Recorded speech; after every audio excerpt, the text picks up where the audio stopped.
Hello friends, welcome to RS little moment. இன்றைக்கி நம்ம ஹெல்த்தியான கோதுமை ரவை கொண்டு ஒரு பொங்கல் பண்ண போகிறோம், பார்க்கலாம்.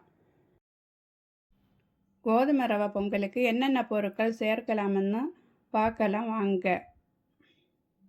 1 கப்பு கோதுமை ரவை, ஊற வச்ச பாசிப்பருப்பு 1 கப்பு, தாளிக்க வேண்டியது முந்திரி, ஜீரகம், மிளகு, கொஞ்சம் நறுக்கின இஞ்சி, கறிவேப்பிலை, கொஞ்சம் பெருங்காயம், எண்ணெய், கொஞ்சம் நெய்.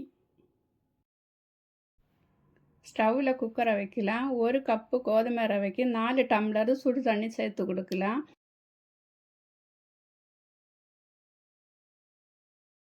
சுடு தண்ணியில் ஊற வச்சிருக்கிய பாசிப்பயிரை சேர்த்து கொடுக்கலாம். இப்போது பொங்கலுக்கு தேவையான உப்பு சேர்க்கலாம். கூடவே பெருங்காயத்தையும் போட்டணும். பருப்பு கொஞ்சம் கொதித்ததுக்கப்புறம் இதிலேக்கு எடுத்து வச்சுருக்க கோதுமை ரவையை சேர்த்து கொடுக்கலாம்.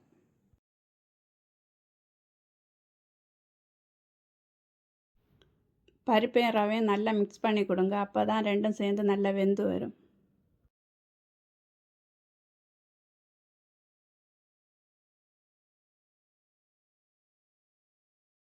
எல்லாம் சேர்ந்து நல்லா வேகட்டும். நமக்கு இனி குக்கரை மூடி போட்டு வைக்கலாம்.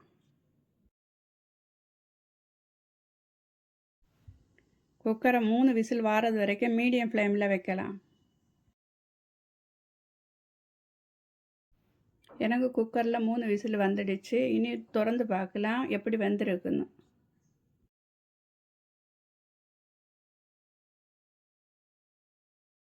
எல்லாம் சேர்ந்து நல்லா வெந்திருக்கு. இப்போ நம்ம பொங்கலுக்கு தாளிக்கலாம். கொஞ்சம் நெய்யை சேர்த்து கொடுக்கலாம். நெய் கொஞ்சம் சூடானதுக்கப்புறம் தேவைக்கேற்ற எண்ணெயை சேர்த்து கொடுக்கலாம். இனி நம்ம தாளிக்க வேண்டி எடுத்து வச்சுருக்க பொருட்களை ஒன்று ஒன்றா சேர்த்து கொடுக்கலாம். ஃபஸ்ட்டு மிளகை சேர்க்கலாம்.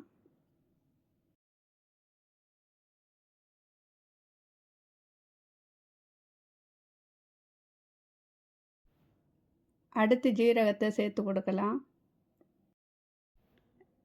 ரெண்டத்தையும் சேர்த்து கொஞ்சம் வதக்கி கொடுக்கலாம்.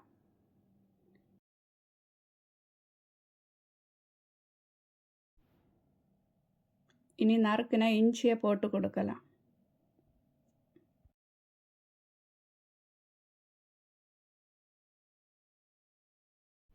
கடைசியாக கறிவேப்பிலை, முந்திரி சேர்த்து நல்லா வதக்கி கொடுக்கலாம்.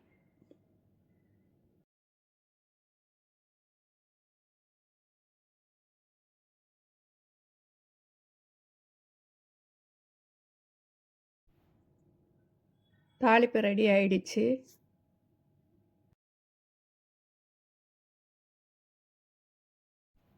இனி தாளிப்பை பொங்கலில் சேர்த்து கொடுக்கலாம்.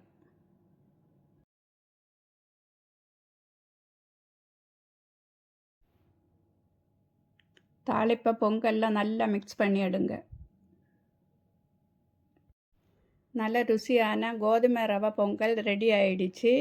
நல்ல ஹெல்த்தி ஃபுட்டும் கூட. நீங்களும் இது வீட்டில் கண்டிப்பாக ட்ரை பண்ணி சாப்பிடுங்க. ஆர்எஸ் லிட்டில் மொமெண்ட் சேனலுக்கு சப்போர்ட் பண்ணுங்கள்.